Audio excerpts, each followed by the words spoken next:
My nightmare screams when you... Leech spines! Watch out!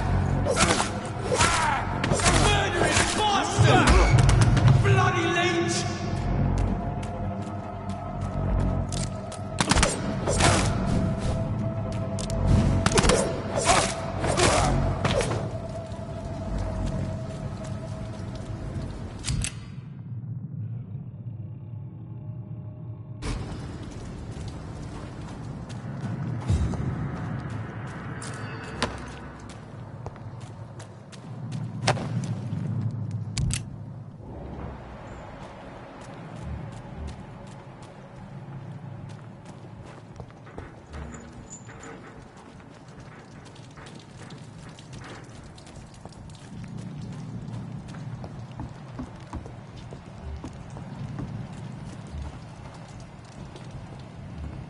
Over there!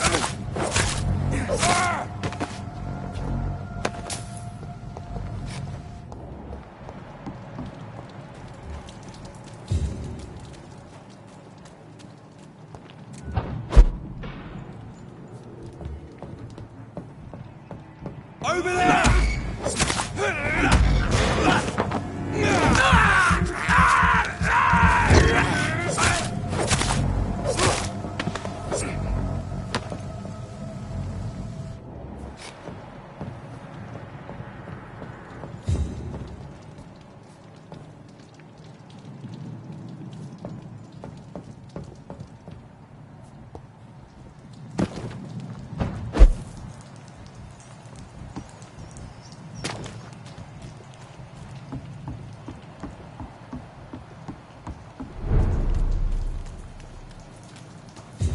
Fresh blood. The whole building reeks of it. The scent is so strong it makes me dizzy.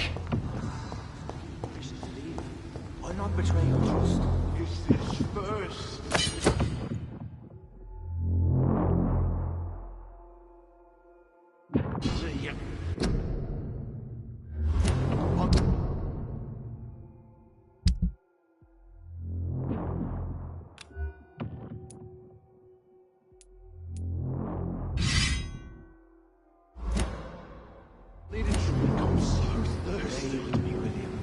As one, we shall overcome.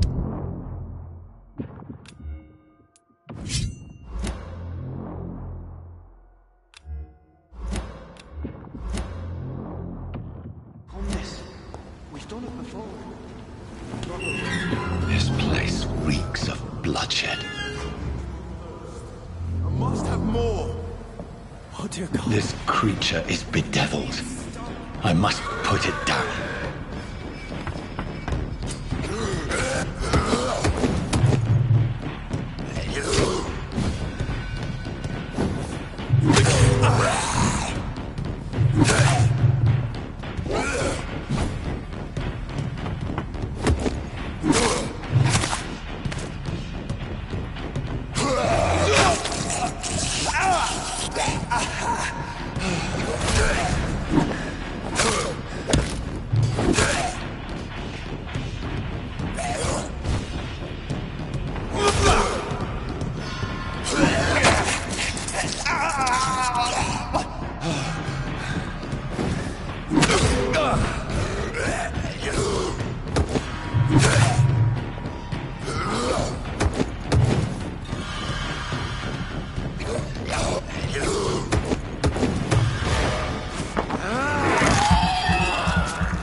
William was an honorable man.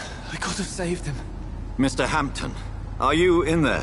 We knew him well, another lost soul, a kindred spirit. Sir, listen to the sound of my voice. I'm a doctor. You're suffering from shock. I must return to my flock. They'll stray without me.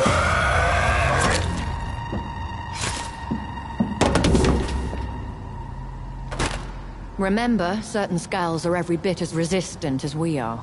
Who are you? What do you mean by Skal? You truly are a newborn. I should have realized. Wait. You are the woman from the bar. Are you... like me? Can you help me? I believe, sir, I already have.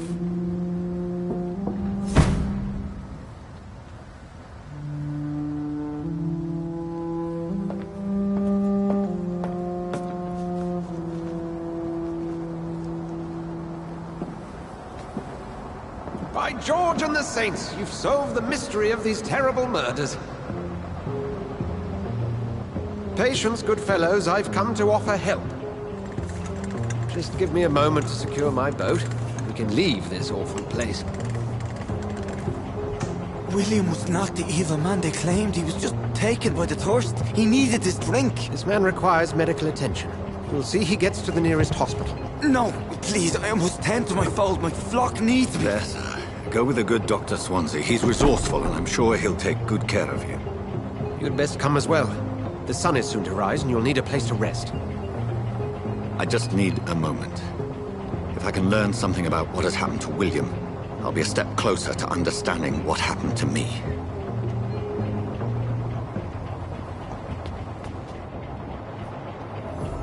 This poor creature can't be my maker. Could it be some subspecies of vampire? I must find a place to analyze the blood.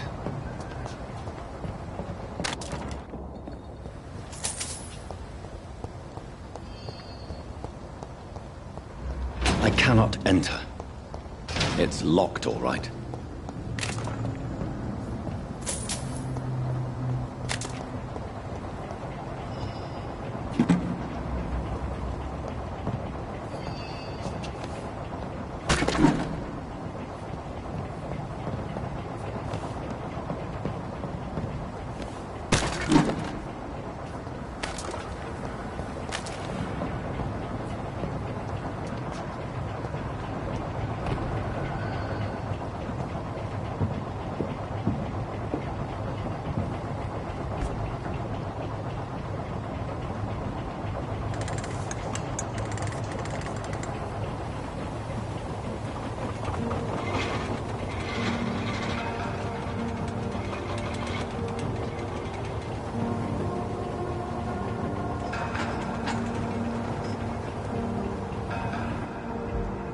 Where are we headed? We're on our way to the Pembroke Hospital. It's just across the canal. They'll have a bed for poor Mr. Hampton. William was... what manner of creature was he? Predator, prey, villain, and victim. Who can say? The important thing is that he's been stopped. Duly noted. And the woman? What... who is she? What woman? Oh, don't play me for a fool. You used me to locate that Skal. You must know who she is. I thought you a gentleman.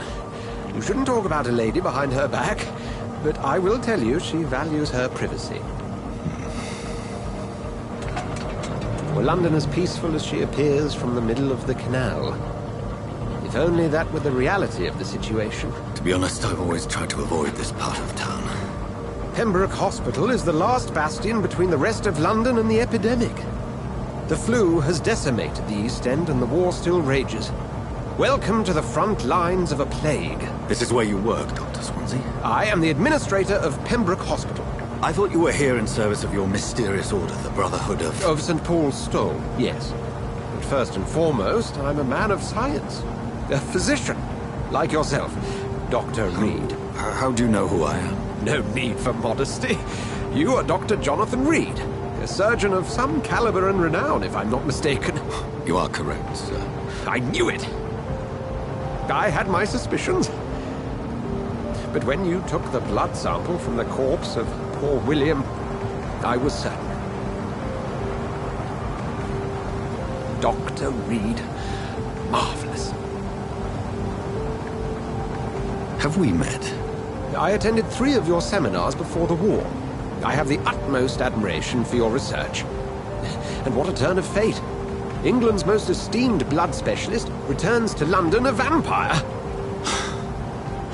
That word, again. From a so-called man of science. I understand. Traditionally, the role of science is to refute myth, but when myth walks among us? The Brotherhood of St. Paul has dedicated its purpose to their study. There's so much for you to learn. Of that, you are right. Well, then let me be blunt.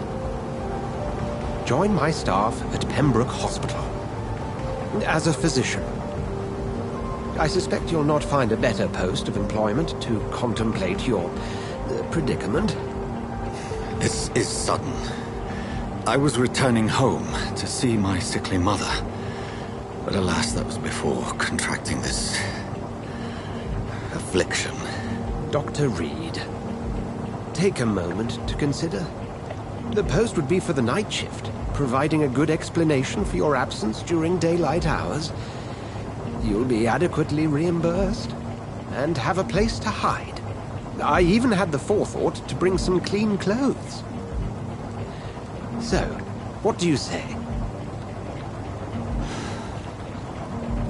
It seems I have little choice, but yours is a generous offer, so I thank you. Brilliant! Oh, Jonathan, this is one for the book, and the beginning of a beautiful friendship.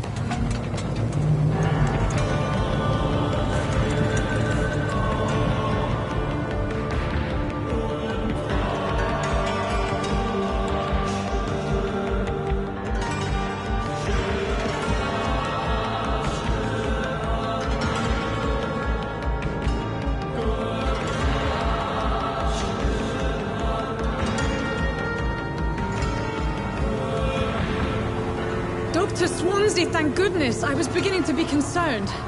Worry no more, Nurse Crane, for I bring good news. Oh, Doctor, what a night. We lost 2 more patients. Nurse Scow said she couldn't take it anymore and resigned. Yes, well, I'll make a new rota in the morning. In the meantime, find a good bed for Mr. Hampton. Be sure to pay attention to his needs. Of course, Doctor. Oh, and Dorothy, Yes, Doctor? Dr. Reed here has just returned from the front. He served King Country and will be joining us here at Pembroke. We're very lucky to have gained a surgeon of his talent, and one so experienced in blood transfusions. That is good news indeed, Doctor. Oh, yes.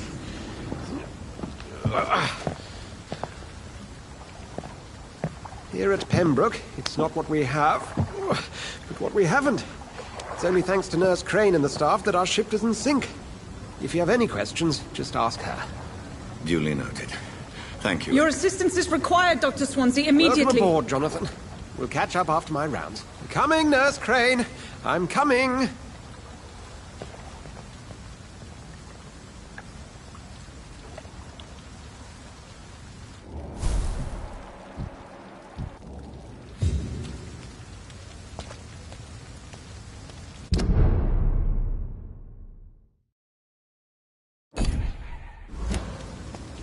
I'm sorry, Jonathan. Mr. Hampton needs me right now. You can do better than that. Nah. It's my turn.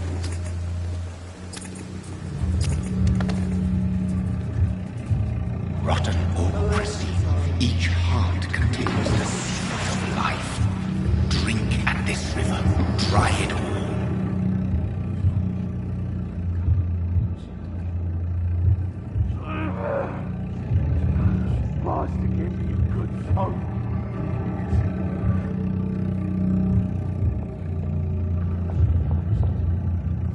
Gosh, that hurts. Oh, come on, you bastard. I won't bite. Sir, please. You've lost too much blood. Calm yourself. You think I didn't notice? Stop your staring and get me to an hospital, you arse.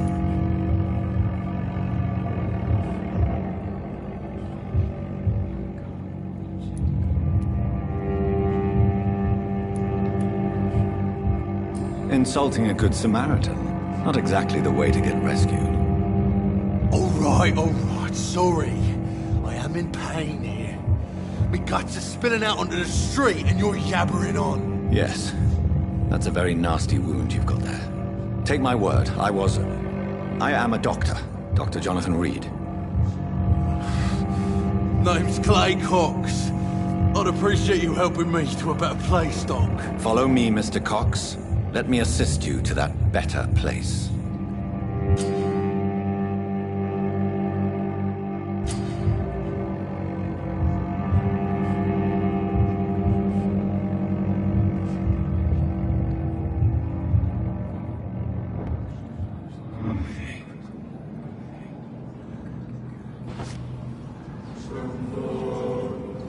Bring this fading light into the shadows. Dance with him the dance of life and death.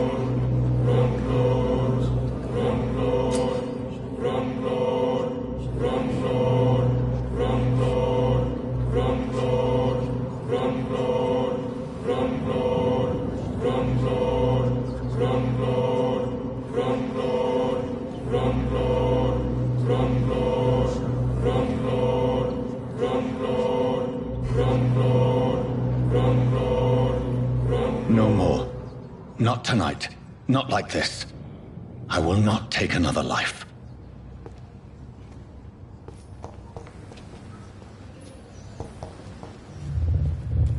It is wise for the huntsman to sometimes let his prey go. But no famished hunter can run for long. What happened? Did I black out?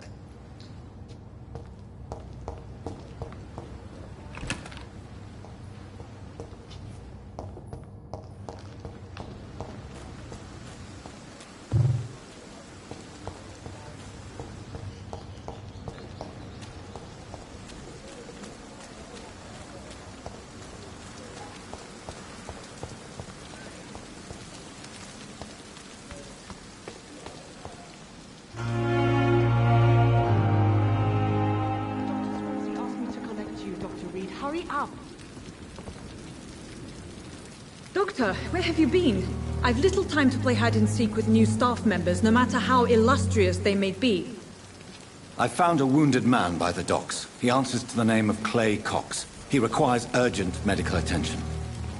Already making the rounds? That's the Pembroke spirit.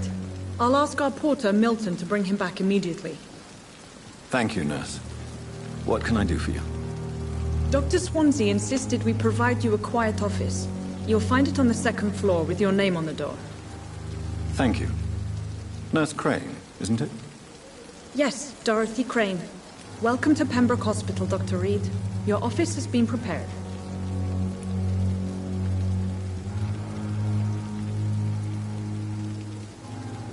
I would like to ask a few questions first.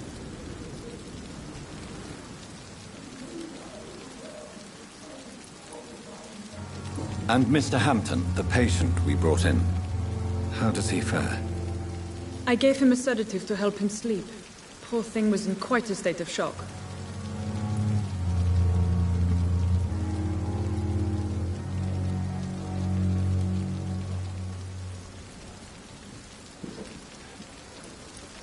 What kind of man is Dr. Swansea?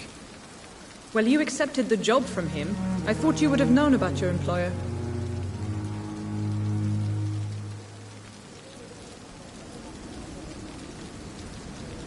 It's right to assume Dr. Swansea knows far more about me than I do about him.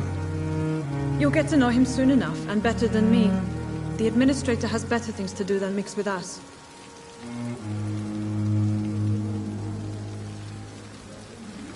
Apologies, I've only just met him the once.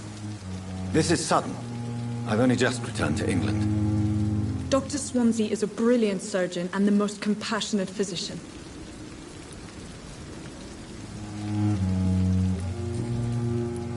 If you could point me in the direction of my room again, nurse. Second floor of the hospital, left after the stairs. It's the last vacant office at the end of the corridor. Thank you, Nurse Crane.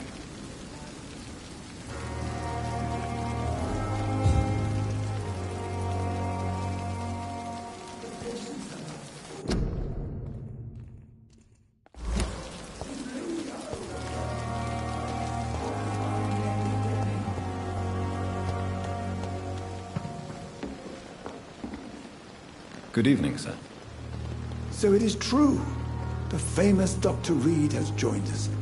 I can't think of any better news during these terrible times. Do we know each other? Actually, yes. We met once before, at the Rockefeller University in New York. Dr. Tippett, yes, I remember. I was assisting Professor Carell in his research about coronary bypasses. He had nothing but praise for you. He was also very confident about your future. And look at you now. Eminent surgeon and blood transfusion specialist.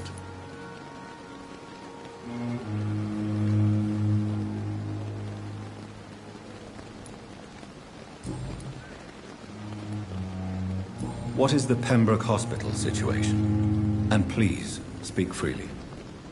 This hospital is not exactly the best of London. I'm sure you are used to working in a better environment.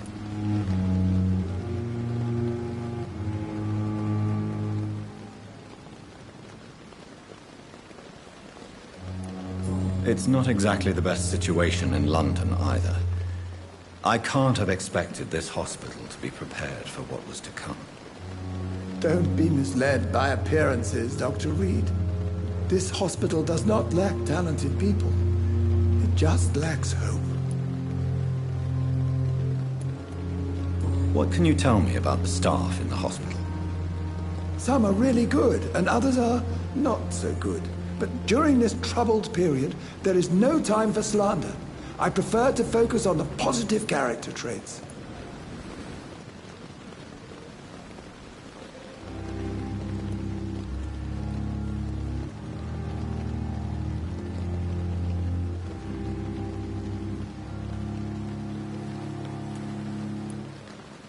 Tell me more about cherished people, then. Nurse Brannigan is a pearl. She is the most helpful and dedicated nurse I've ever worked with.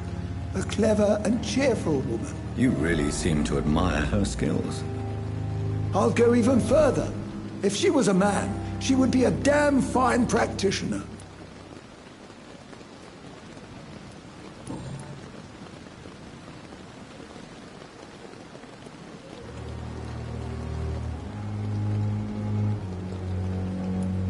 What can you tell me about the staff in the hospital? Some are really good, and others are not so good. But during this troubled period, there is no time for slander. I prefer to focus on the positive character traits. Any opinion about the management? I don't always agree with Dr. Swansea's reserve, but I must admit he does all he can to keep this facility running during this crisis. Ah, yes, the burden of command. I was fed up with this concept while serving as a medical officer. Don't get me wrong. Swansea's a good administrator. I just wish he would get out of his office now and again.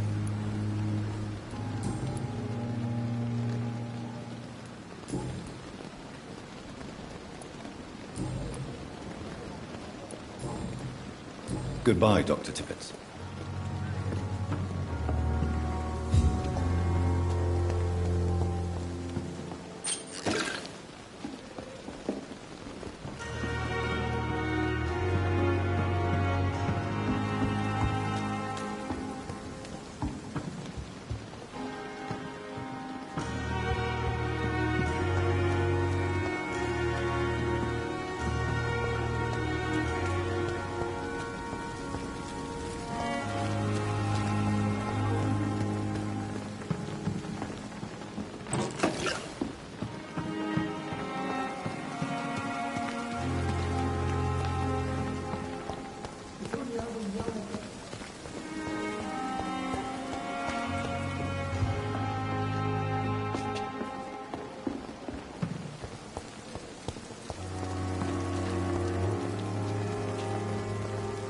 Good evening, nurse. Good evening, Doctor. I don't think we've been introduced yet. My name is Pippa Hawkins. And I'm Dr. Jonathan Reed. Dr. Swansea has recently offered me a position in this hospital. Well, it's a euphemism that your help will be appreciated, Doctor.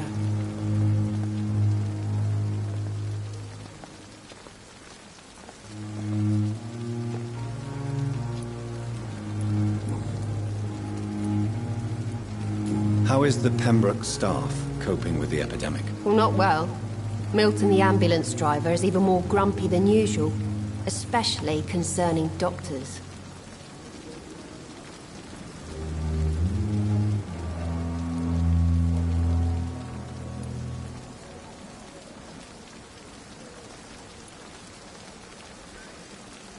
Why is Milton grumpy on a daily basis? Is it just an act? Milton's not the kind of man who's bothered about a bad reputation, whether he deserved it or not.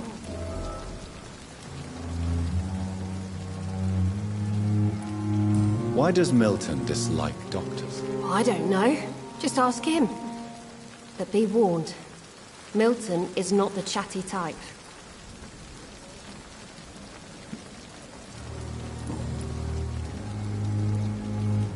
How would you describe the situation at the Pembroke Hospital? It's serious. The flu is wreaking havoc amongst the staff and patients. We are running out of everything.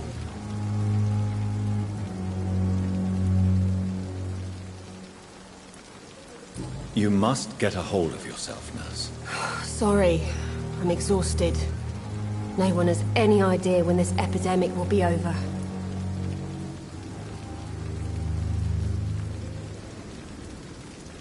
Nurse Hawkins, the Spanish flu won't last forever.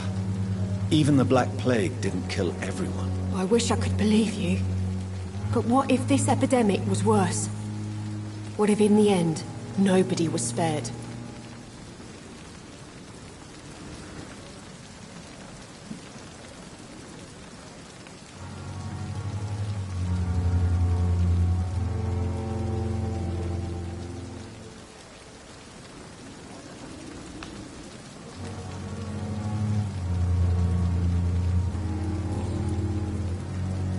How long have you been a nurse? Well, long enough to see that the epidemic is winning. And no matter how qualified you are, don't tell me you'll change that.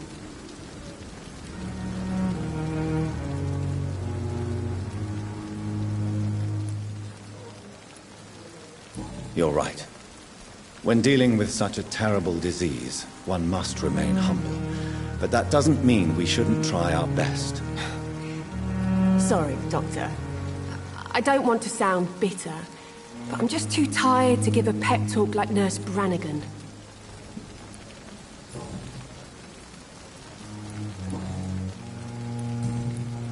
Goodbye, Nurse Hawkins.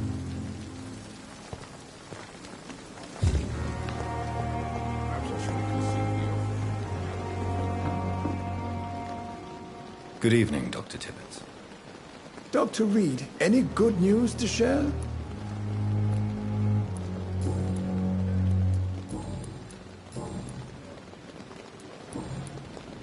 Goodbye, Dr. Tibbets.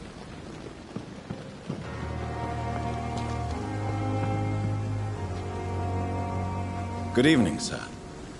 I'm Dr. Jonathan Reed. I'm new here. I've already heard about you, Dr. Reed. I'm Milton Hooks, the ambulance driver for this shithole of a hospital. That's quite a blunt introduction, Mr. Hooks. You can call me Milton. I like to speak my mind, Dr. Reed. Perk of the job. Don't judge me, and I won't judge you. I'm not sure I understand what you're talking about. Well, I'm no doctor, but I'm pretty sure a gun can't be used as a surgical instrument. You have a keen eye. I learned to shoot during the war, and have carried one ever since. Old habits die hard. No need to explain, Dr. Reed. And if you ever need a better gun, remember, I may have something for you.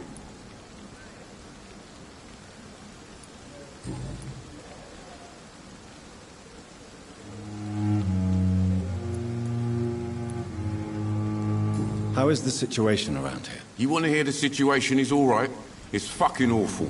We lack everything, and it's getting worse every day.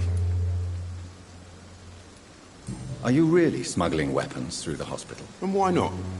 I've already been attacked by patients, you know. And by gang members willing to steal my money. But you're not defending yourself. You're selling guns to civilians. You keep people alive your own way, Doctor. I offer them another way to protect their health. So what do you do exactly in this hospital? Apart from smuggling guns, I mean. I've been an ambulance driver since... too long, I guess. I bring sick people here night and day. It's a dirty job, but I get it done. Most of the time.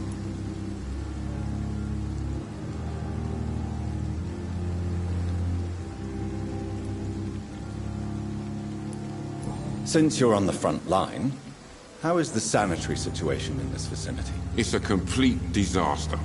It's even getting dangerous to enter some streets or buildings. Even the locals attack you.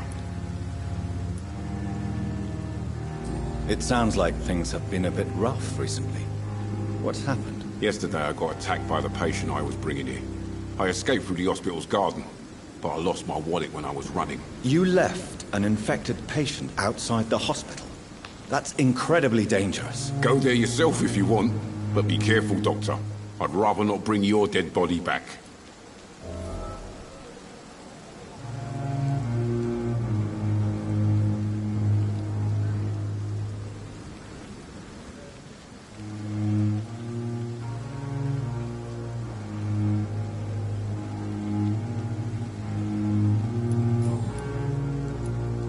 Why do you have such a mediocre reputation among your colleagues, Milton? Fuck them. Nobody knows the horrors I've seen since working here. This city was sick long before the epidemic, Dr. Reed. I know it's a difficult task, but correct me if I'm wrong. Is this not the job you are paid to do? I've seen babies left to die while their brothers were properly fed. Underage girls and boys sold to all manner of perverts. I'm sorry, I don't know what to say. Yeah, exactly. We lack words. So excuse me if I don't look on the bright side of life.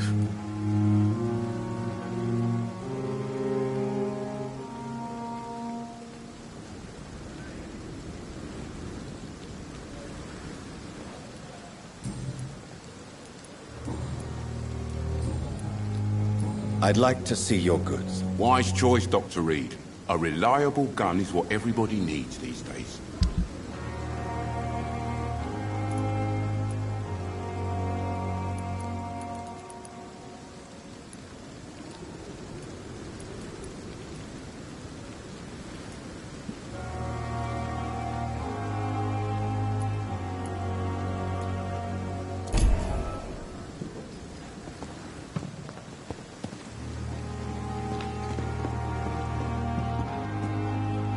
Good evening, nurse.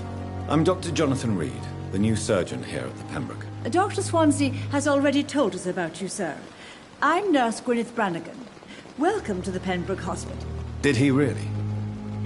It's a good thing I wasn't hoping to keep a low profile. All members of staff have already read about your new blood transfusion technique.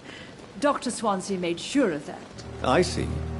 Well, I'm a little surprised, but I suppose I'll just have to deal with this unexpected notoriety. You must know, blood transfusions are Dr. Swansea's primary subject of research. He is convinced it is the future.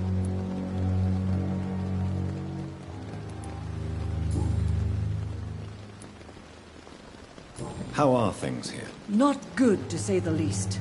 We're struggling against an invisible enemy, more lethal than any bullet from a gun. It's hard, Doctor.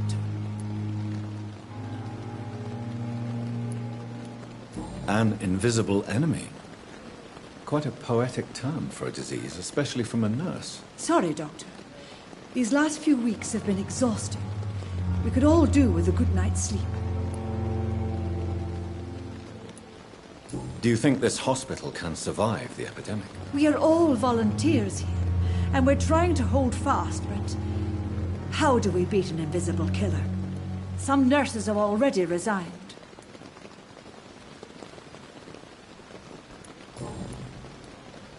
I'm not familiar with all the staff yet. Perhaps you could help me. Brilliant professionals, most of them. Dr. Swansea has a gift for recruiting talent. Most of them? Is there a problem I should know about, nurse? It would be inappropriate for me to speak ill of a colleague.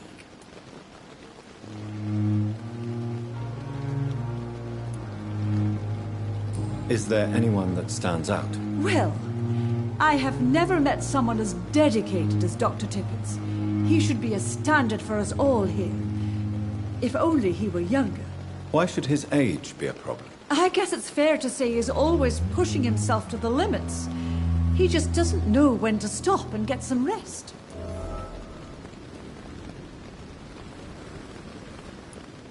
Nurse Brannigan, if you do know something, please tell me. Anything you say will be held in confidence. No. I may disagree with some conduct, But in the end, everybody is doing their best.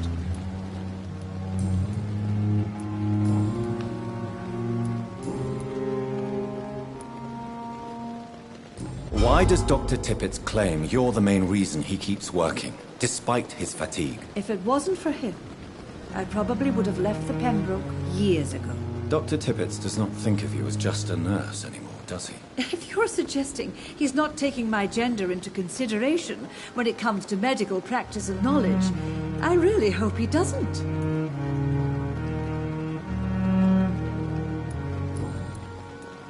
Goodbye, nurse. Call me if you need assistance. It's safer here than anywhere else in Palestine.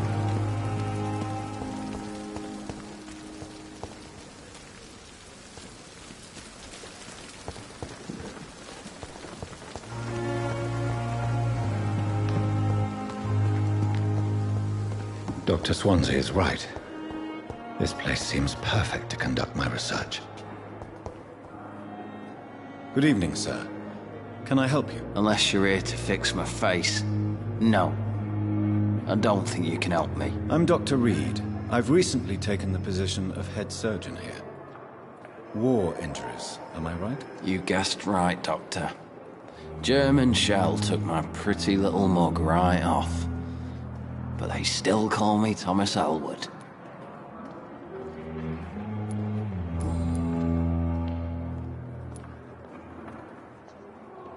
How is your stay with us, Mr. Elwood? Oh, it's bliss. I just escaped death in the trenches to be surrounded again by the moans of the dying. Can I ask you precisely why you're a patient here? It's the pain, sir. The drugs don't work. It just hurts under the scars, if you get my drift.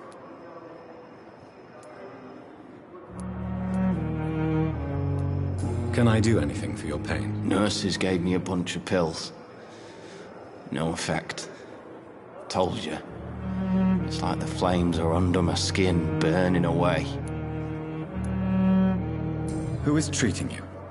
Is someone in particular looking after your case? Nobody since the old and tired doctor spoke to me. Started to think I was forgotten about. Wouldn't blame you. You don't seem worried by that. My face hurts so much more when I smile or cry. I've learned it's easier not to speak. But be assured I'm smiling inside.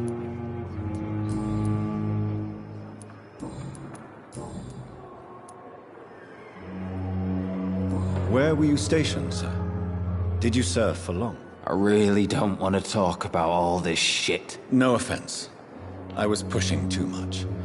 I served in France myself. I just wanted to know what happened to you. You were an officer, weren't you? Then I doubt we fought the same war, sir. No offense.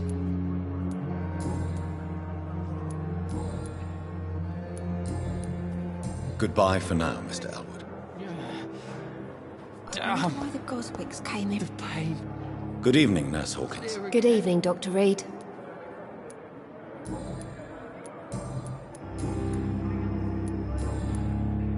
Goodbye, Nurse Hawkins.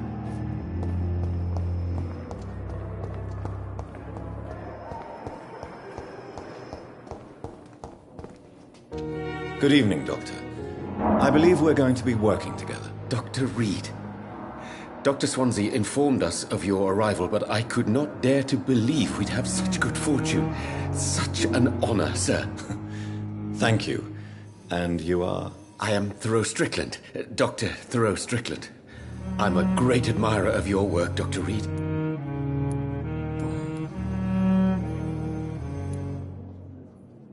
Please, could you tell me something about yourself? I'm a great admirer of your work concerning blood transfusion, Dr. Reed. I run my own experiments. I'm convinced it's the future.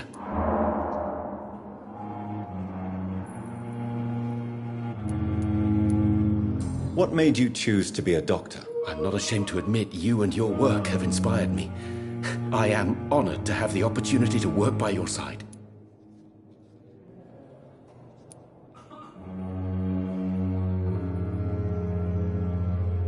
It's always a pleasure to share scientific and medical knowledge with someone eager to learn. I'll be glad to help you if I can. This epidemic may be the century's most terrible disaster, but I'm convinced that we, as doctors, are the only ones able to defeat it. I based my technique on my mentor's research. He helped me perfect my method. What is yours? I'd rather not talk about it. For now, it's just theories and first approach.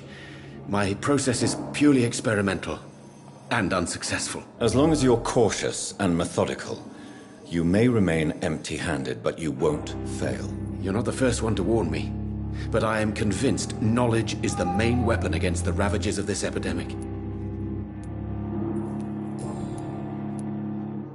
What can you tell me about the Pembroke? Well, it has always been an honor to work with Dr. Swansea. But with your arrival, I can't think of a better opportunity to learn about blood transfusion.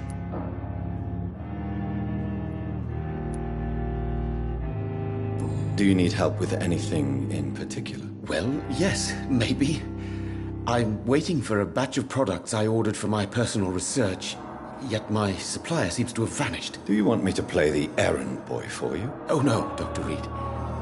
But if you went personally to his shop, what with your reputation and all, he wouldn't dare to refuse the products I need. I see. Well, give me the address, for I may pass by if I have time. You seem quite optimistic. It's a rare and precious attitude in these difficult times. I'm convinced that this epidemic is a test of endurance and dedication for us men of science. Questions remain about our capacity to resolve the situation. True. Last summer, during the first wave of the epidemic, I used to joke with Milton about the extra work. We're not smiling now.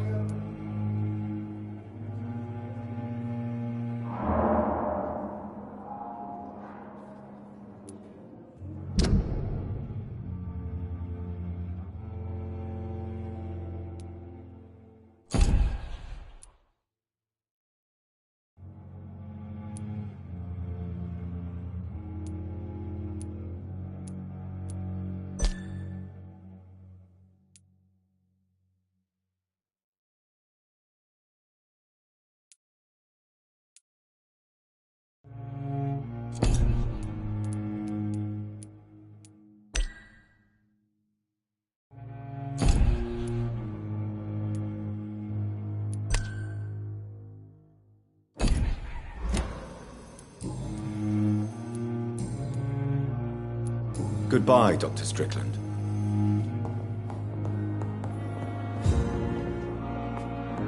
I will not let you down. What can I do for you, Doctor? Thank you, Nurse Crane.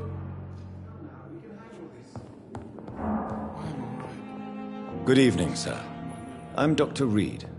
May I help you? I don't know if a third opinion is needed. Your colleagues are already arguing about my condition. I see. Would you mind telling me more about your situation? I'm Harvey Fiddick. All I want is to get me bloody arm fixed properly.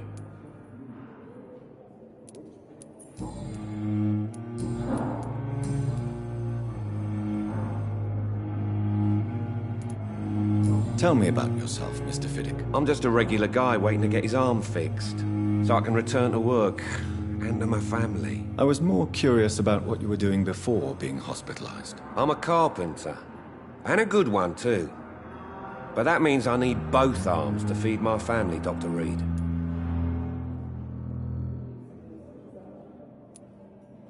Are you satisfied with your treatment here? Well, it's clear that I've chosen a bad time to be injured. Forgive my bluntness, but you seem overwhelmed by cases of the flu. I won't lie to you about it. I'm afraid we are. Are you sure you don't want to operate yourself, Dr. Reed? I have the feeling you're very capable. And your colleagues seem to think so too. In other circumstances, you would be right. But for now, I don't think I can take on the responsibility. My apologies.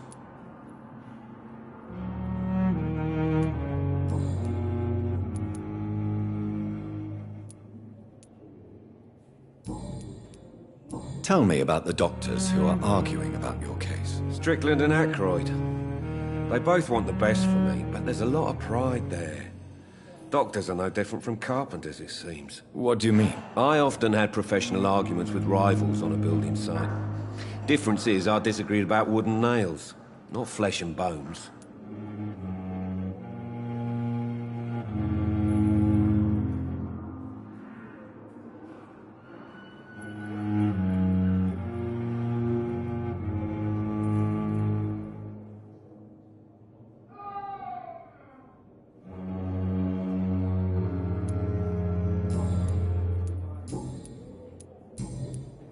Goodbye for now, Mr. Fiddick. I'll see you later. You always knew the words to calm the children, Helen. As for me, I feel like an idiot.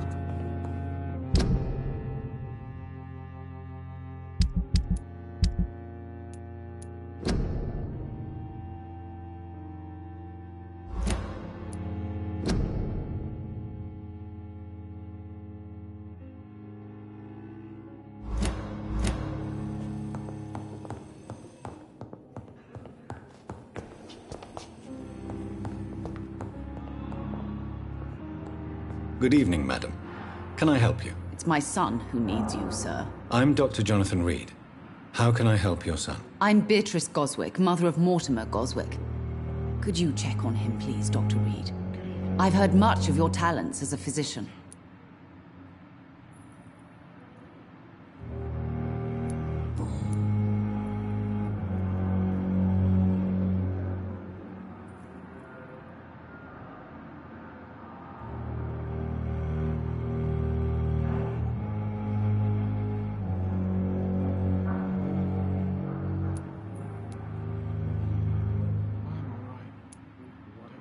What can you tell me about yourself, Mrs. Goswick? Not much to say. Just take care of my Mortimer and I'll cover all the expenses. That's all that matters.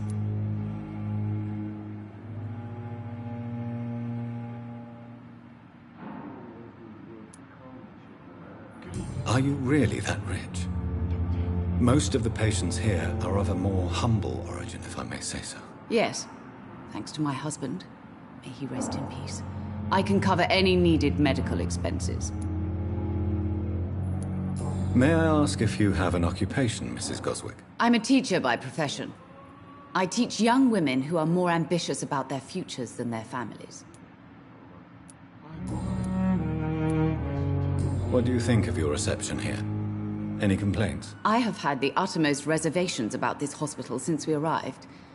But we had no other choice, considering the state of emergency. Is there something in particular that's bothering you?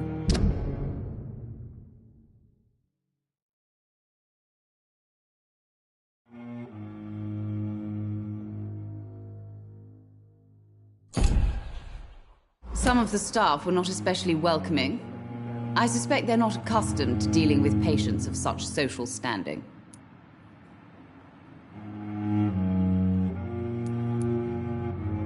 Tell me more about your arrival at the Pembroke Hospital. What gave you such a bad first impression? The ambulance driver was quite rude, for a start. And that nurse, Miss Hawkins, seems to have quite a dubious attitude. What do you mean? She managed to secure a bed for my son despite the epidemic. It was a relief, but it wasn't cheap.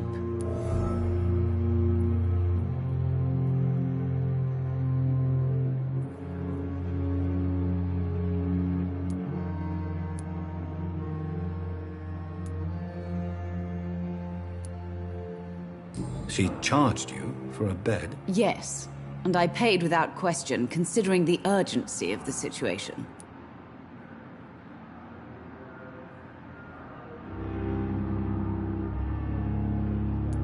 I share your concern, Mrs. Goswick. Be sure that I'll talk to the people involved. I don't expect compensation, Dr. Reed. But I'm aware such behavior would not be tolerated in other hospitals.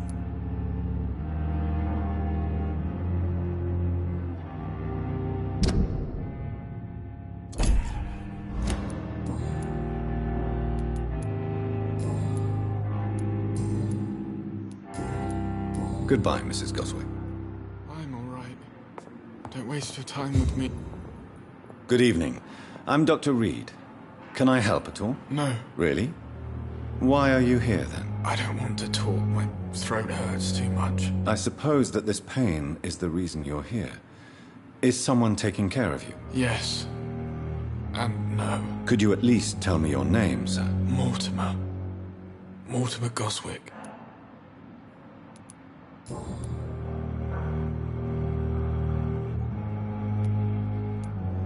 How painful is your throat, Mr. Goswick? So painful I'd rather not talk at all, Doctor.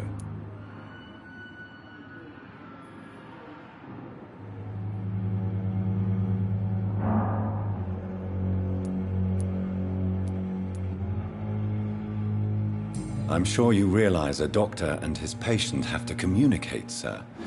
Would it help if I gave you some paper and a pen? Not really. I see. Then maybe it's not just your throat that hurts, Mr. Goswick. Perhaps your sore throat is just the consequence of something more hurtful. Yes, maybe. But I don't want to talk or even write about it now.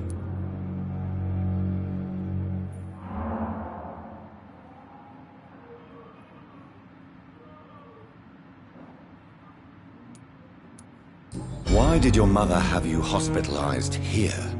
She seems convinced this is a bad hospital. My mother just wants the best for me. She won't rest while I'm here. She'd go all the way to hell and back to help me.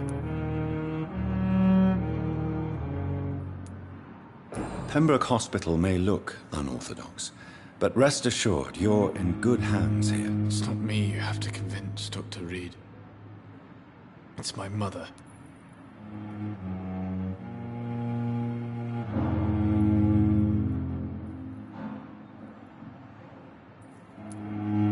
Is your mother bothering you? As your doctor, I can ask her to leave you alone if you would prefer. That's tempting, Doctor. But you have no idea what my mother is capable of. She would tie herself to my bed if you asked her to leave. How painful is your throat, Mr. Goswick? So painful I'd rather not talk at all, Doctor.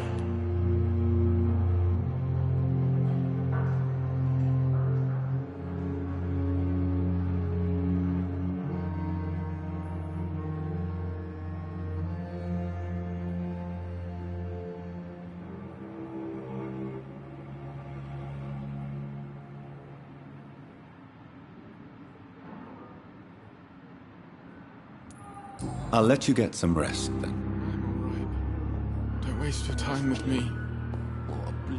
Good evening, Doctor. How is my son doing?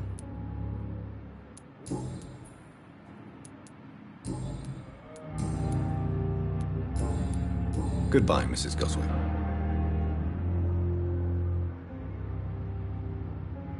Good evening, sir. Sweet girl. Doctor. Treats me like a book. I never could keep anything from her.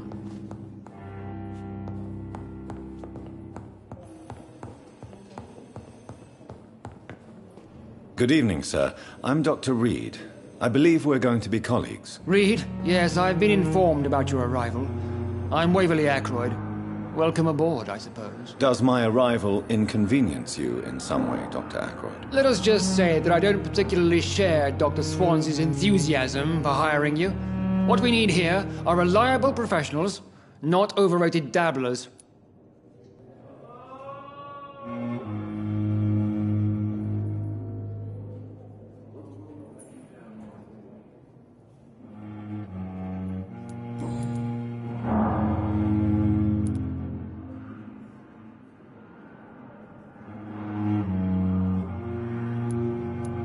It seems you have bad memories of your military service. I refuse to see this industrial slaughter as scientific progress. War only reveals the worst in men. We can at least agree on something, Dr. Ackroyd.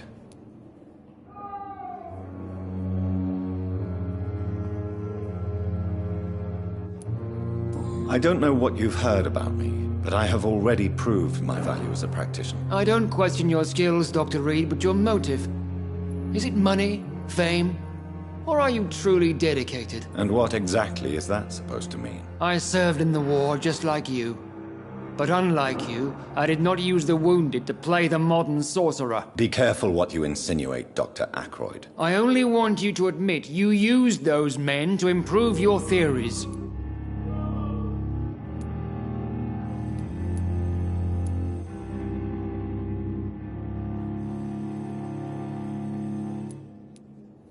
This is ridiculous.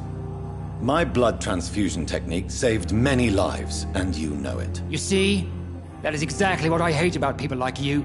You avoid this kind of accusation instead of facing reality.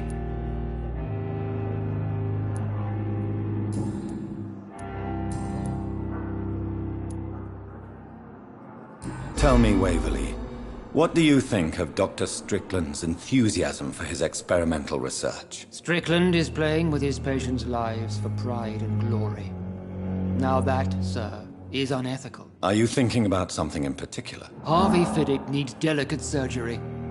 I believe we should stick to the usual procedure, but my young colleague obviously disagrees.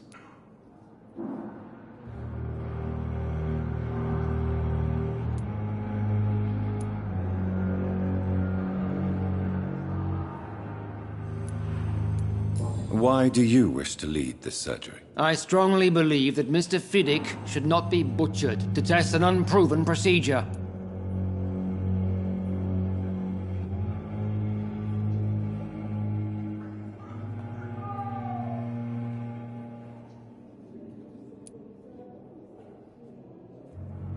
If you are going to lead this surgery, I'm trusting you to assume the consequences of your actions, whatever the result. I'm not the kind of man who runs away from his responsibilities, Dr. Reed. There is no need for you to be looking over my shoulder. And are you not afraid that your rivalry with Strickland may be blinding you? Rivalry? I guess you could call it that. But I will never be childish enough to let my personal feelings affect my judgment.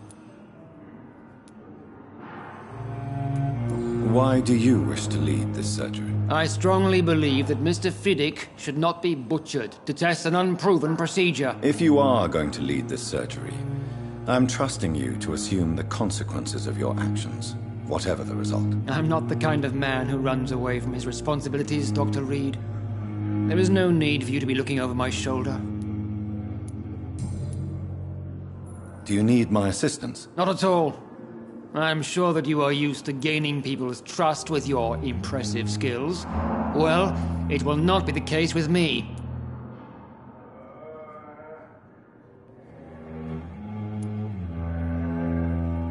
Thank you for your time. We'll talk later.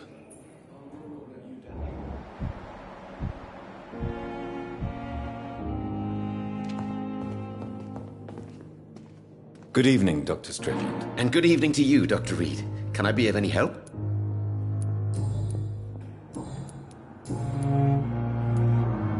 Tell me more about your willingness to experiment with new medical techniques. Harvey Fiddick is a patient suffering from a severe injury that could cripple him if not treated correctly.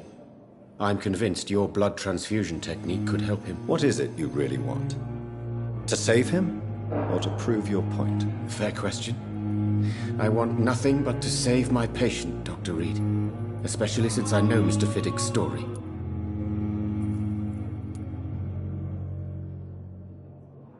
Tell me Mr. Fiddick's story. Our first diagnosis was compromised because Mr. Fiddick lied to us about the real origin of his injury. He first claimed it was an accident. But why would he hide such crucial information from us? Because he is a proud father. Ashamed of putting his children at risk because of his own negligence.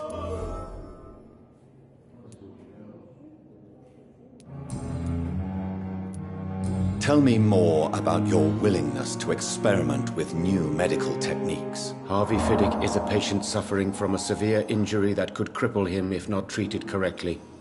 I'm convinced your blood transfusion technique could help him. What is it you really want? To save him, or to prove your point? Fair question. I want nothing but to save my patient, Dr. Reed.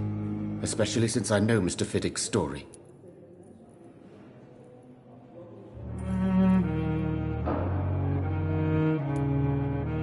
This personal involvement could also appear to be a lack of impartiality. You must know that a good surgeon must remain neutral. I agree.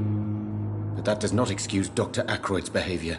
A man who did not even take time to converse with his patient. Do you think keeping his distance was a mistake? All I know is that I'm taking care of human beings with desires, hopes, and fears. Not some biological machine comprised of blood, bones, and flesh.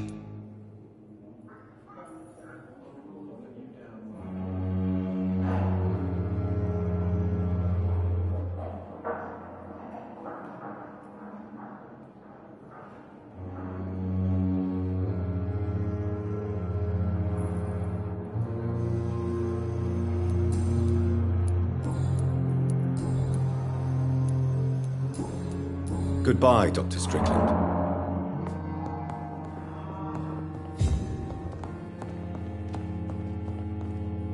Good evening, Mr. Fiddick. Good evening, Dr. Reed.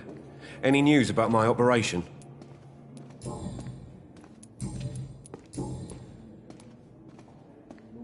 Tell me about your injury, Harvey. Why do you feel so guilty about it? My wife died because of me. And now I may lose everything because I've been careless enough to hurt myself. What an arsehole.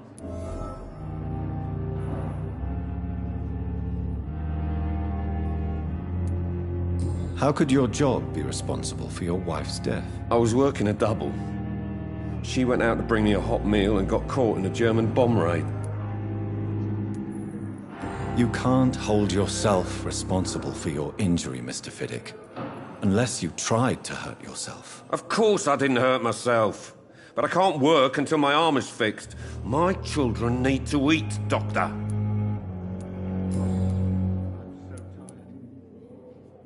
Tell me more about the death of your wife, Harvey. 1915. I was in the army. Building workshops for the Royal Flying Corps. Helen was happy I wasn't sent to the front. What happened? The Germans sent Zeppelins to bomb the construction site, but they missed their target. My wife was bringing my dinner when the bombs fell.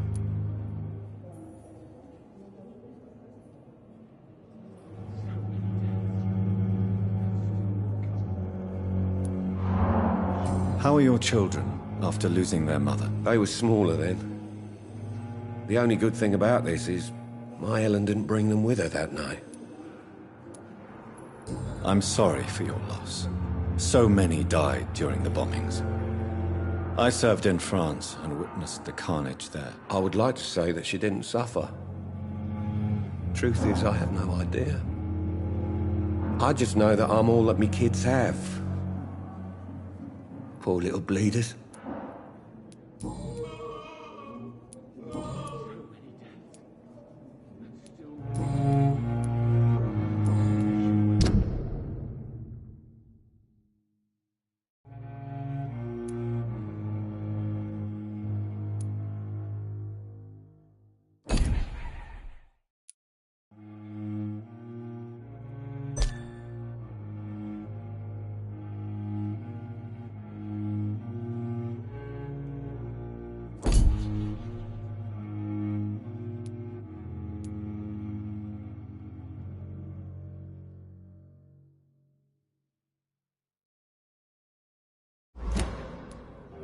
Goodbye for now, Mr. Fiddick.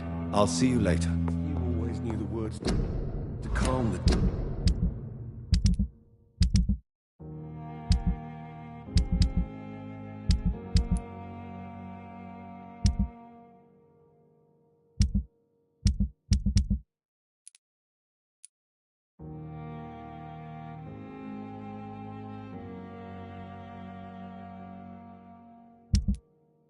Children, Helen. As for me, what a blundering idiot.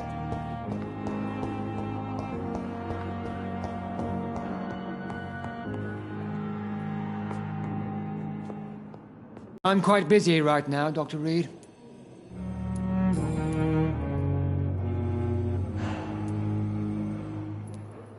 If you have a problem with me, Dr. Ackroyd, please feel free to tell me. Dr. Swansea has imposed your presence on this hospital without asking anyone's advice. The benefit of his position. But I don't agree with it. I know we've never met before, but I believe this hospital could use all the help it can get. You will agree with that, I'm sure. Oh, but I have heard about you, Dr. Reed. Of course, you can't say the same about me, since I have not wasted my time courting the press.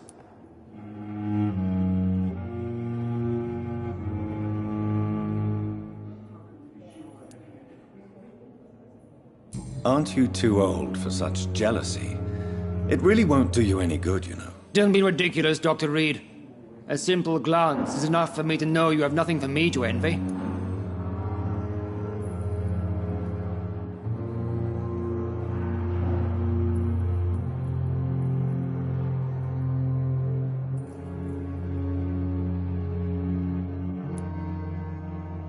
Since your tenure in this hospital is longer than mine, perhaps you can tell me more about this place. Let's just say I'm tired of the carelessness around me.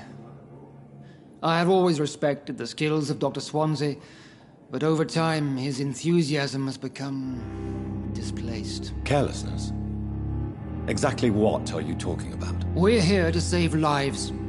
The people who trust us are not volunteering for experimentation. They're here to be healed. I don't intend to run any radical experiments, Doctor. Even if I, as any good practitioner should, express an interest in pushing the boundaries of medical research. Modern medical methods were created through audacity and ego. But there are rules in our line of work, and they're here to protect our patients.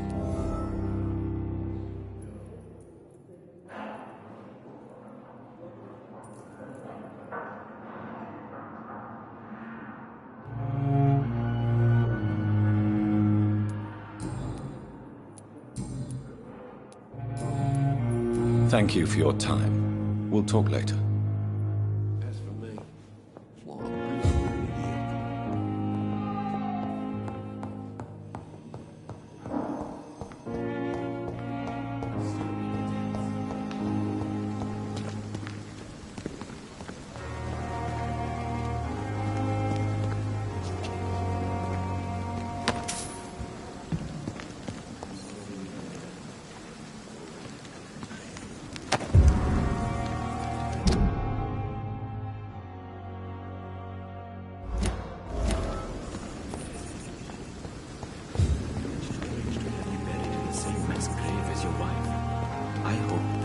It's locked, all right.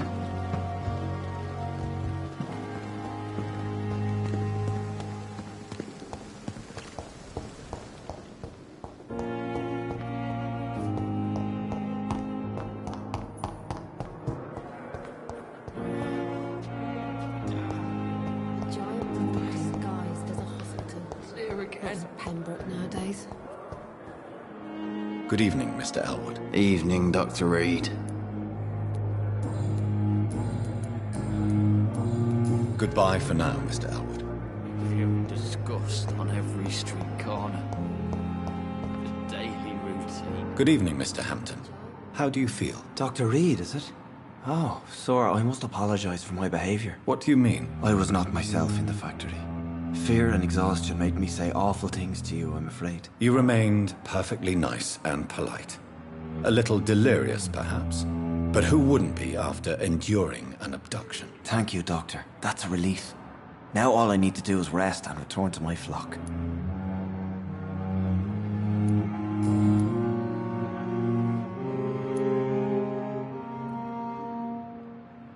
How did you end up in William Bishop's den? I had received alarming news about his recent behavior. I went to his place and he refused to let me go.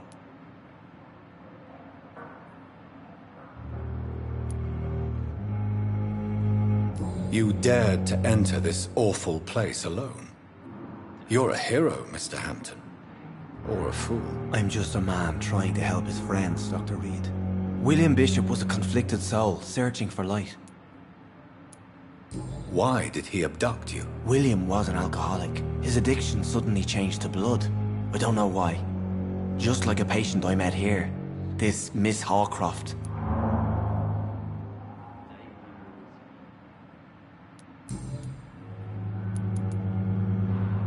What is the general situation in the East End docks? The situation has always been tough, with a lot of tensions between the gangs and the Dockers' trade union.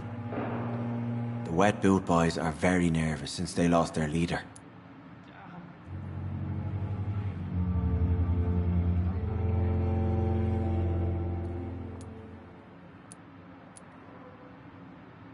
Has the gang been threatening you? Ah, no. I've had this nickname for so long, you know. The sad saint of the East End. No one dares to bug a saint. Not even criminals.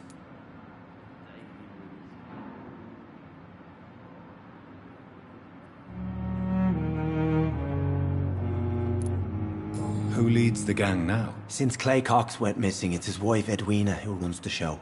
With the assistance of her minion, Booth Digby.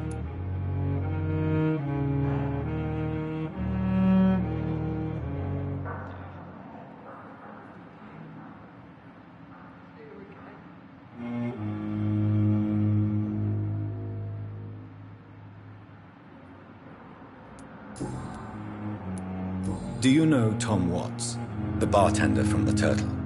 I met him before I found you in the canning factory. Tom? Yes, of course. Always the helping hand, good old Tom. Without men like him, corruption and despair would have wiped out the East End long ago.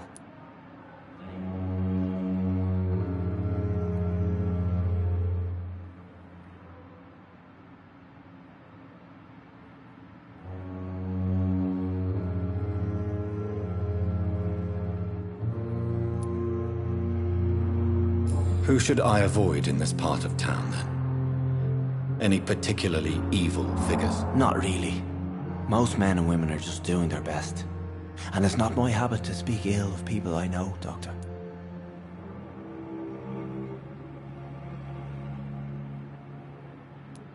People are still in despair. How could it be otherwise? The authorities have left us all to rot in this contagious nightmare. No drugs, no advice, nothing. It's a damn shame.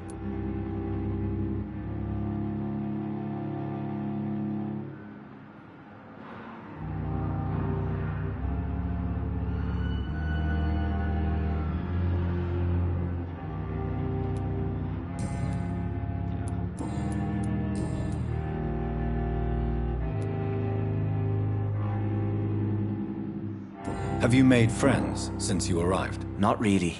But I recognize Miss Harriet Jones. I knew her when she lived by the docks. That poor woman had such a miserable life. You never came to see her here at Pembroke.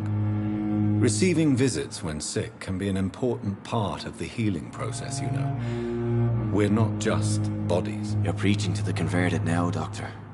To be truly honest, I thought she was dead. She left the docks many months ago.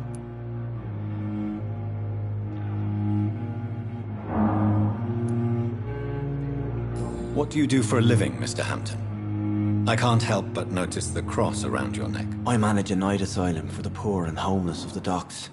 And I try to guide the lost and hesitant on the right path to our Lord.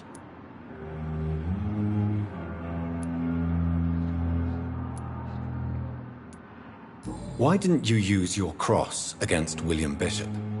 To repel him somehow? That's a very strange question, Doctor. A cross is no magical token, if that's what you were trying to say. Not mine, anyway.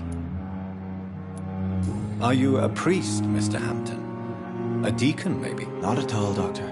I'm just a man of faith willing to preach the good word.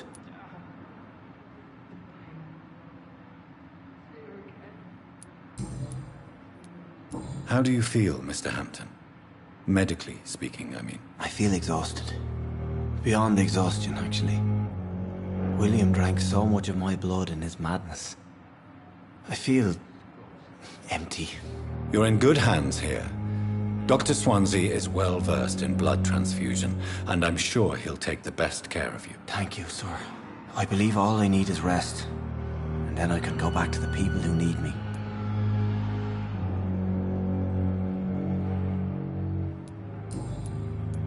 Goodbye, Mr. Hampton. We'll talk again later.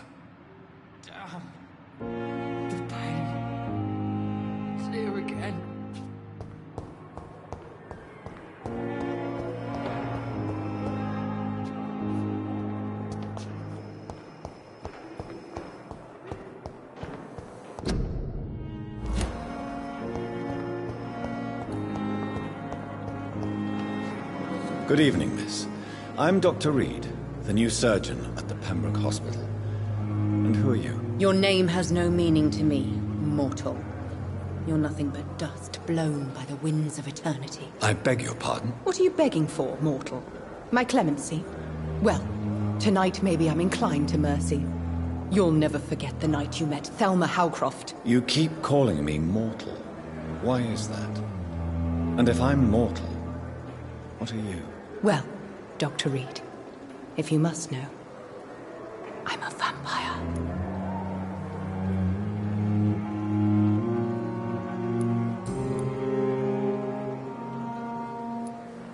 I'm assuming you must be a patient here. Am I right, Miss Howard? It's only a cover. To hide from my enemies. I can leave whenever I want. As a woman, a spirit, fog, or bat.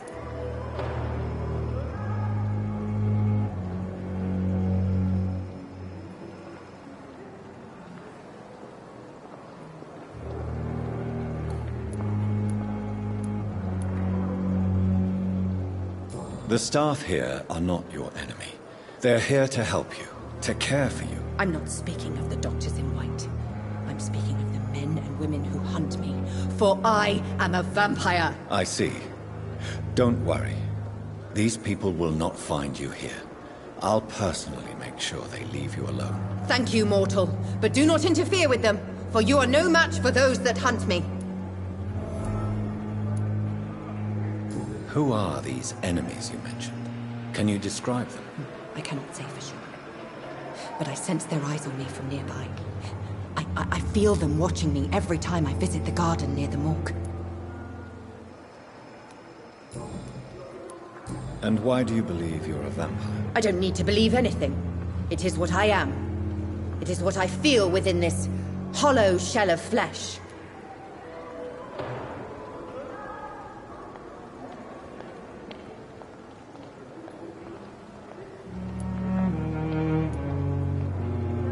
Please, describe to me how you feel. What is it like to be a vampire? I can hear my body crumble from the inside as my flesh cracks and fades. I sense the last pulse of postulant blood within my drying veins. I need new blood. I see. Have you ever heard of Cotard syndrome, Miss Howcroft? Never. It's a mental illness discovered by a French neurologist named Jules Cotard. The affected patients are delusional. They believe that they are putrefying, that they are dead, a ghost or a ghoul, or in your case, a vampire. Delusional, you say? Oh, sad and petty mortal. You can't even begin to understand the concept of immortality. And you think it is I who am delusional.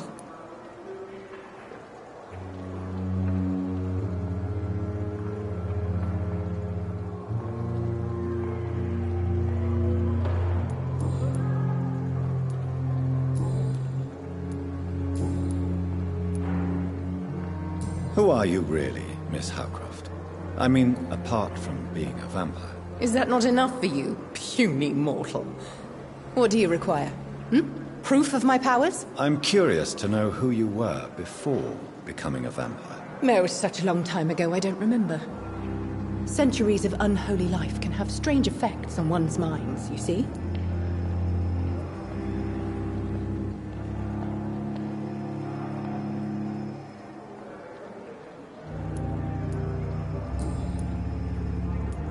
I'll leave you, Mistress of the Dark, to your nocturnal activities.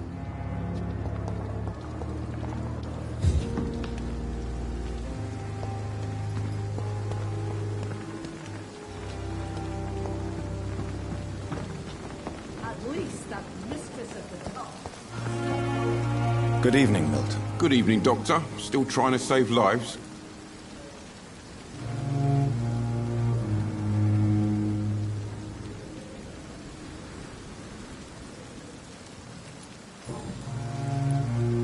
Tell me why you're extorting money from some of the patients here. If a patient wants a bed, he'll have to pay me a little fee. That's all. Where did you get the idea for such an immoral scam? Funny you should ask. The first time it was from a patient who bribed me to get a bed. It's only then I realized I could make a fortune.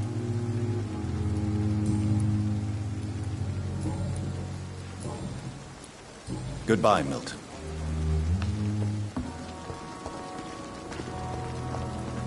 Perhaps I should have considered the offer from that Catholic fellow.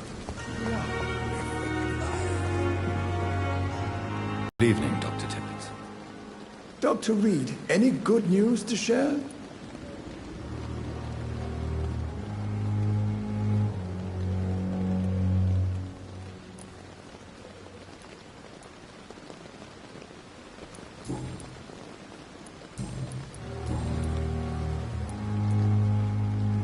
You're exhausting yourself, Corcoran.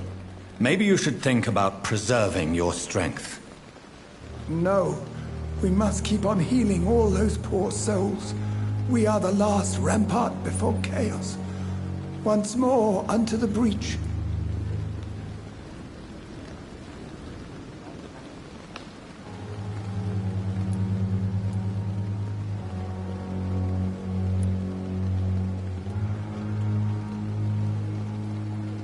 Nurse Brannigan is worried about you, Doctor.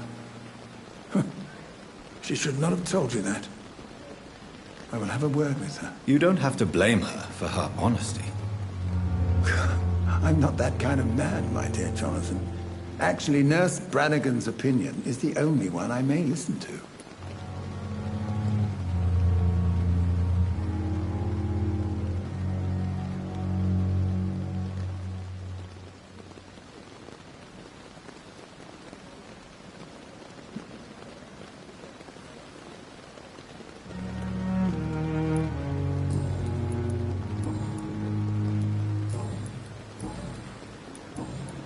Goodbye, Dr. Tippett.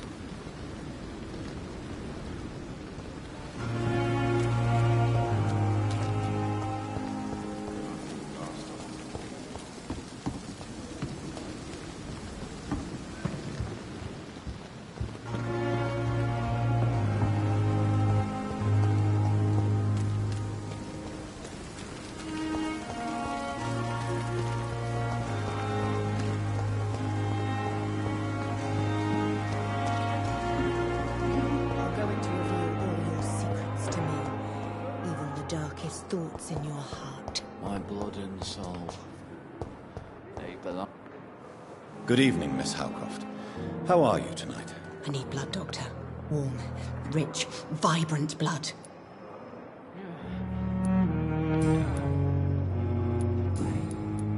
I'll leave you, Mistress of the Dark, to your nocturnal activities.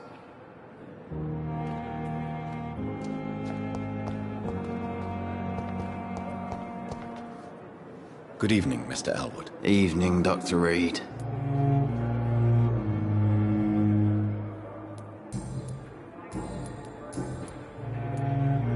How close are you to Miss Hawcroft? Are you aware that she thinks she is a vampire? To wait for her next nibble is the best reason to stay here. Every time she approaches my bed, she treats me like something tasty. A normal person. Aren't you afraid? She may hurt you if the game goes too far. She's quite harmless, I can assure you. Her head's broken inside is all. While I'm busted on the outside. But she's still beautiful. Living proof that there's hope for me.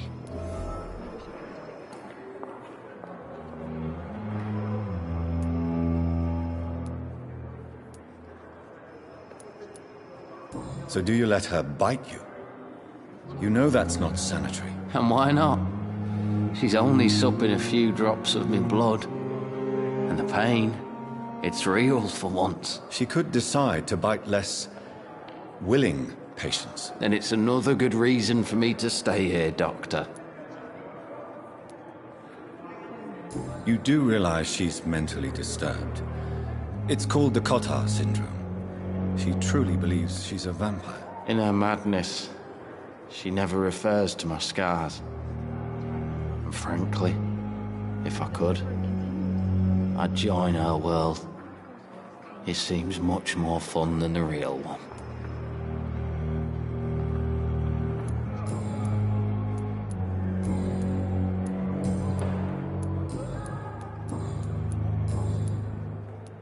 Goodbye for now, Mr. Elwood. Disgust on every street corner nowadays. The daily I wonder what your routine. last thoughts would be, sir.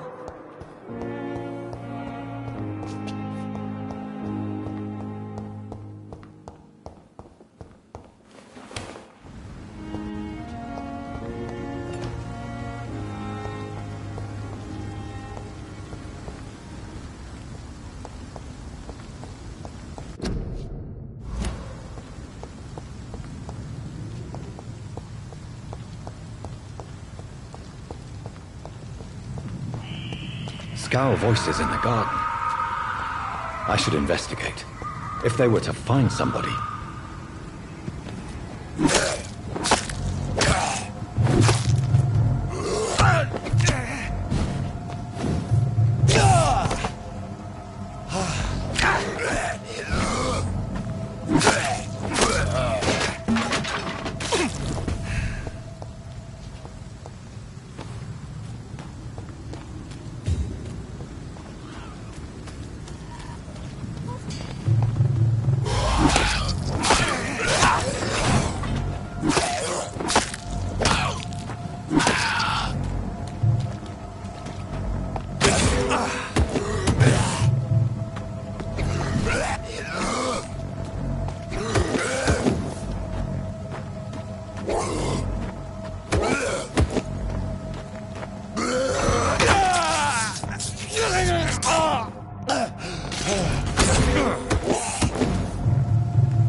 It's locked.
It's locked, all right.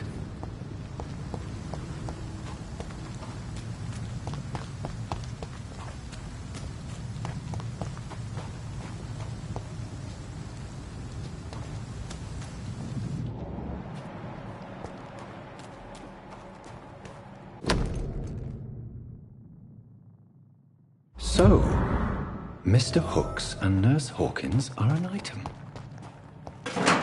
Those two have hidden their affections well.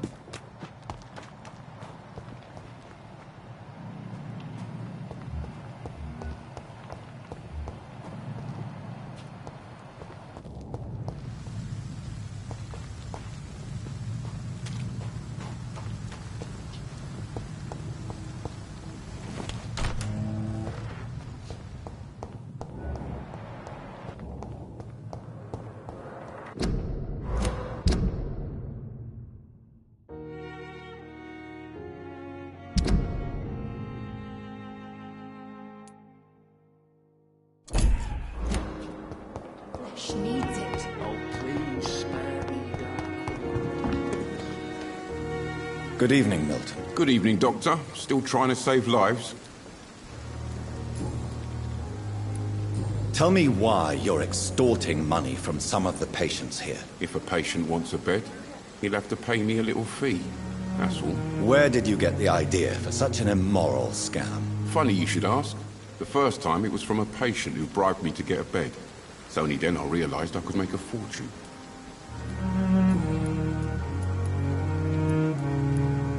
I have some good news, Milton. What?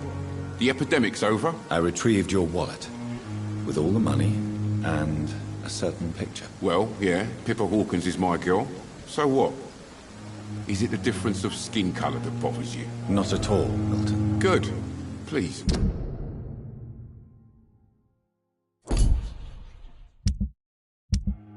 Take this money anyway, to remind...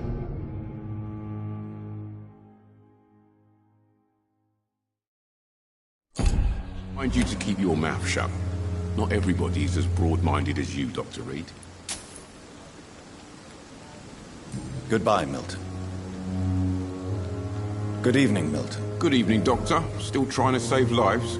Goodbye, Milton. Good evening, Milton. Good evening, Doctor. Still trying to save lives?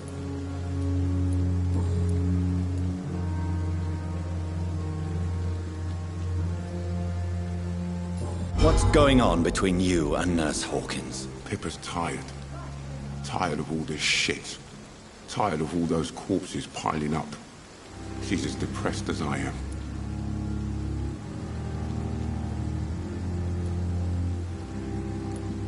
You do realize you could both get fired.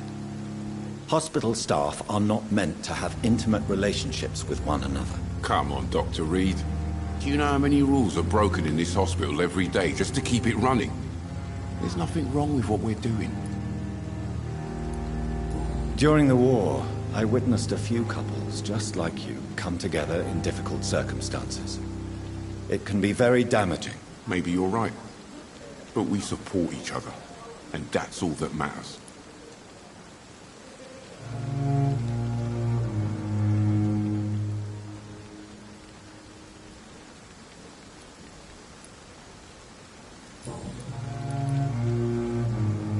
Admit it.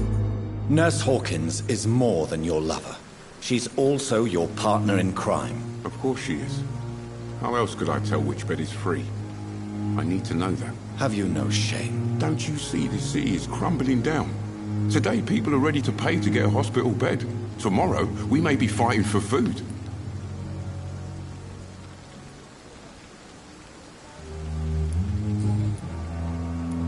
Goodbye, Milton.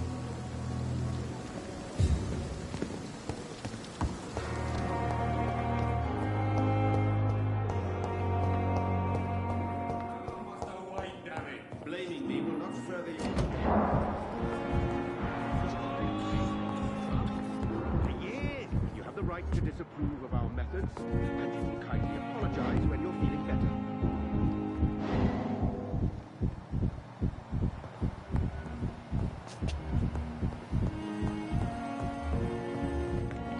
Let you down, my boy.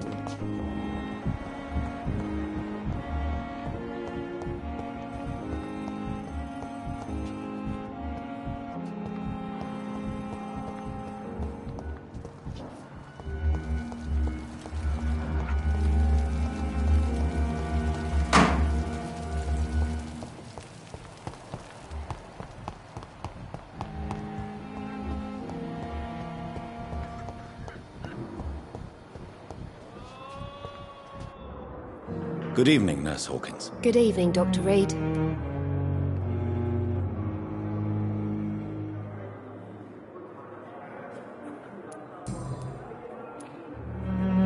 Milton cheats patients out of their money at this hospital, Pippa. Are you his accomplice? Yes, I am. Is this your definition of being useful? By abusing the sick and poor? No. It is my definition of getting out of this useless life once and for all.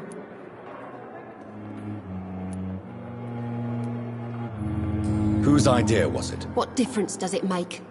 We did it together, and I'm guilty as charged. Answer my question. It was my idea first, even though Milton would say it was his, to protect me.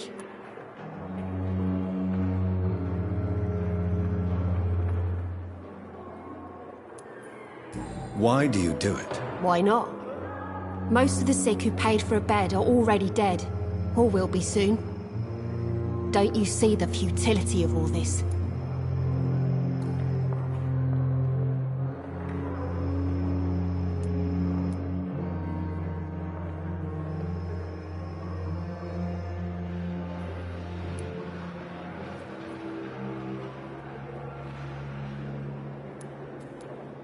How can you be affected by the misery around you, and be so heartless at the same time? Which is the real you, Nurse Hawkins? I could ask you the same question, Dr. Reed. Are you more real when you lie to a dying patient, or when you grant him useless medication?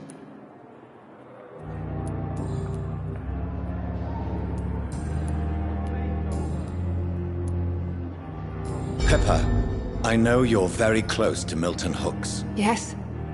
Milton Hooks is my man. If you want to report me for that, just feel free, Doctor. I have no intention of reporting you, Nurse Hawkins. But are you aware of the risks? The rules say I won't be allowed to work as a nurse anymore. But here at the Pembroke, we break rules all the time. Is he worth the risk? Hey, I'm no perfect woman, and Milton is not the finest bloke. But we do our best to get by. That's all any of us can hope for nowadays.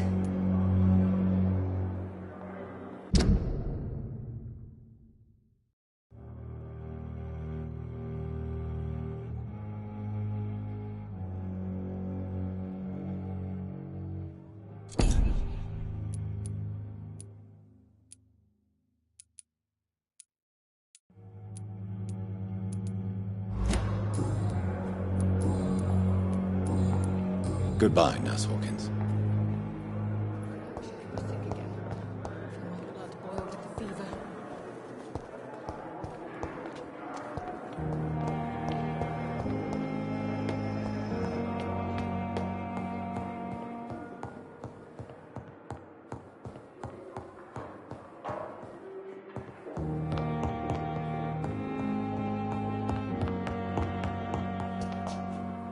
Not now!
It's locked, all right. I cannot enter. This must be the place. It's definitely away from prying eyes. Relegated to the shadows. A kingdom of my own. At least I won't be sleeping in a coffin.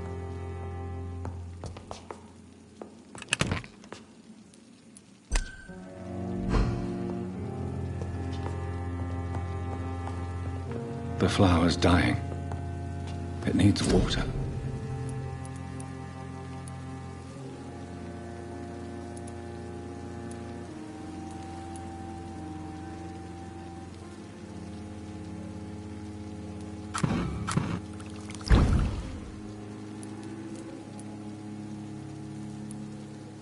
William Bishop's blood is much more unstable than human blood and shows extensive mutation. But this is not what happened to me. I must keep on searching. The sun is about to rise. I can feel it. I'll continue tomorrow night. I have so much time now.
If I'm to stay here until my research is complete, I'd better learn to hide my true nature from the mortals.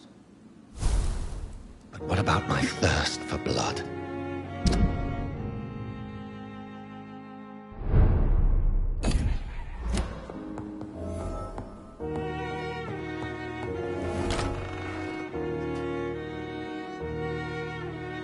Dr. Swansea asked me to collect you, Dr. Reed. Hurry up!